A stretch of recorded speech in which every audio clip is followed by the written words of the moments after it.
Hi friends, welcome to ക്വിസെൻഡസ്. ഇന്നു കഴിഞ്ഞ SSLC ഫിസിക്സ് എക്സാമിൻ്റെ മലയാളം ആൻസർ കീ നോക്കാം. Question number 1. ഒരു ലെൻസിൻ്റെ മുഖ്യ ബിന്ദുവാണ്. ആൻസർ വരുന്നത് പ്രകാശിക കേന്ദ്രം. രണ്ടാമത്തെ ഓപ്ഷനാണ് ആൻസർ വരുന്നത്. Question number 2.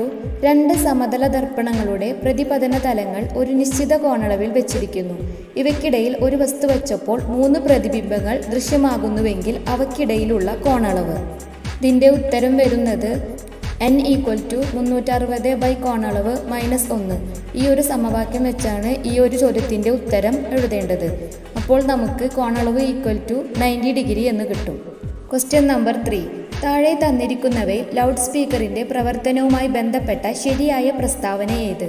ഉത്തരം വരുന്നത് ഓപ്ഷൻ ബി. മോട്ടോർ തത്വത്തിൻ്റെ അടിസ്ഥാനത്തിൽ വൈദ്യുതോർജ്ജത്തെ ശബ്ദോർജ്ജമാക്കി മാറ്റുന്നു.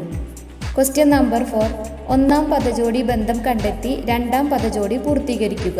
തന്നിരിക്കുന്ന ചോദ്യം: ദർപ്പണം രൂപീകരിച്ച പ്രതിബിംബത്തിൻ്റെ ആവർത്തനം എല്ലായ്പ്പോഴും +1. അങ്ങനെയാണെങ്കിൽ അതിൻ്റെ ഉത്തരം എന്താണെന്നാണ് ചോദിച്ചിരിക്കുന്നത്. ഉത്തരം വരുന്നത് സമതല ദർപ്പണം. Question number 5. വലതു കൈ പെരുവിരൽ നിയമമനുസരിച്ച് പെരുവിരൽ സൂചിപ്പിക്കുന്നത് ഏത് ദിശയാണ്? ഉത്തരം വരുന്നത് കറന്റ്. Question number 6. ഡിസ്ചാർജ് ലാമ്പുകൾക്ക് പകരം വീടുകളിൽ ഇപ്പോൾ LED ലാമ്പുകളാണ് ഉപയോഗിക്കുന്നത്. ആദ്യത്തെ ചോദ്യം: ഡിസ്ചാർജ് ലാമ്പുകളിൽ വൈദ്യുതോർജ്ജം പ്രകാശോർജ്ജമായി മാറുന്നതെങ്ങനെ? ഇതിൻ്റെ ഉത്തരം വരിക ഉയർന്ന വോൾട്ടേജ് ഇലക്ട്രോഡുകളിൽ ഉപയോഗിക്കുമ്പോൾ വാതക തന്മാത്രകൾ ഉത്തേജിതമാകുന്നു. ഉത്തേജിതമായ തന്മാത്രകൾ സ്ഥിരത നേടുന്നതിനായി അവരുടെ ആദ്യ അവസ്ഥയിലേക്ക് മടങ്ങുന്നു. ഈ പ്രക്രിയക്കിടെ തന്മാത്രകൾ മുഴുവൻ ശേഖരിച്ച ഊർജം വെളിച്ചമായി വികിരണം ചെയ്യുന്നു. സെക്കൻഡ് ക്വസ്റ്റ്യൻ: ഡിസ്ചാർജ് ലാമ്പുകളെ അപേക്ഷിച്ച് LED ലാമ്പുകൾക്കുള്ള മേന്മകൾ എന്തെല്ലാം? ഇതിൽ നമ്മൾ എഴുതേണ്ടത് LED ലാമ്പുകളുടെ ഗുണങ്ങളാണ്. പ്രധാനമായും 2 ഗുണങ്ങളാണ് എഴുതേണ്ടത്. ആദ്യത്തേത് കുറഞ്ഞ വൈദ്യുതി ഉപയോഗം. LED ലാമ്പുകളിൽ ഡിസ്ചാർജ് ലാമ്പുകളേക്കാൾ കുറവ് വൈദ്യുതിയാണ് ഉപയോഗിക്കുന്നത്.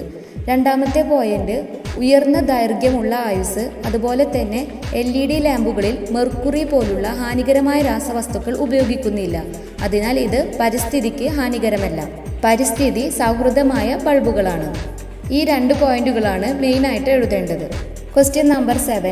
വൈദ്യുത വിതരണ സംവിധാനത്തിലെ പ്രസരണ നഷ്ടം എന്നാൽ എന്ത്? ഇവ ലഘൂകരിക്കാൻ വൈദ്യുതി വിതരണത്തിൽ സ്വീകരിച്ചിരിക്കുന്ന മാർഗമെന്ത്? ഇതിൻ്റെ ഉത്തരം പ്രസരണ നഷ്ടം എന്നാൽ വൈദ്യുതി ഉൽപാദന കേന്ദ്രത്തിൽ നിന്ന് ഉപഭോക്താവിൻ്റെ അടുത്തേക്ക് വൈദ്യുത ലൈൻ വഴി കൊണ്ടുവരികയാണ്.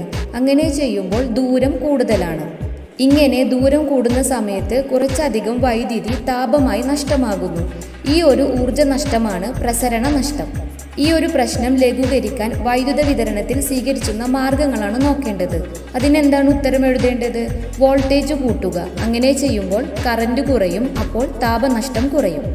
Question number 9. ഒരു ലെൻസിൻ്റെ പവർ -0.5 D ആണ്.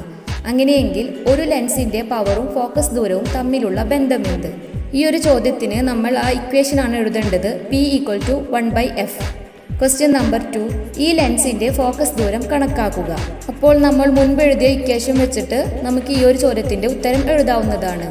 F = 1/p എന്ന് വരും. അപ്പോൾ 1/-0.5. അങ്ങനെയെങ്കിൽ ഉത്തരം നമുക്ക് -2 എന്ന് കിട്ടും. -2D ആണ് ശരിയായ ഉത്തരം വരിക. ആദ്യത്തെ കുറച്ച് ചോദ്യങ്ങളുടെ ഉത്തരങ്ങളാണ് ഈ വീഡിയോയിൽ പറഞ്ഞത്. ഈ വീഡിയോ നിങ്ങൾക്ക് ഉപകാരപ്പെട്ടെങ്കിൽ ചാനൽ സബ്സ്ക്രൈബ് ചെയ്യൂ. അടുത്ത ഭാഗം വേണമെങ്കിൽ കമൻറ്റ് ചെയ്യൂ. നിങ്ങളുടെ കൂട്ടുകാർക്ക് ഈ വീഡിയോ ഷെയർ ചെയ്യൂ. Thanks for watching.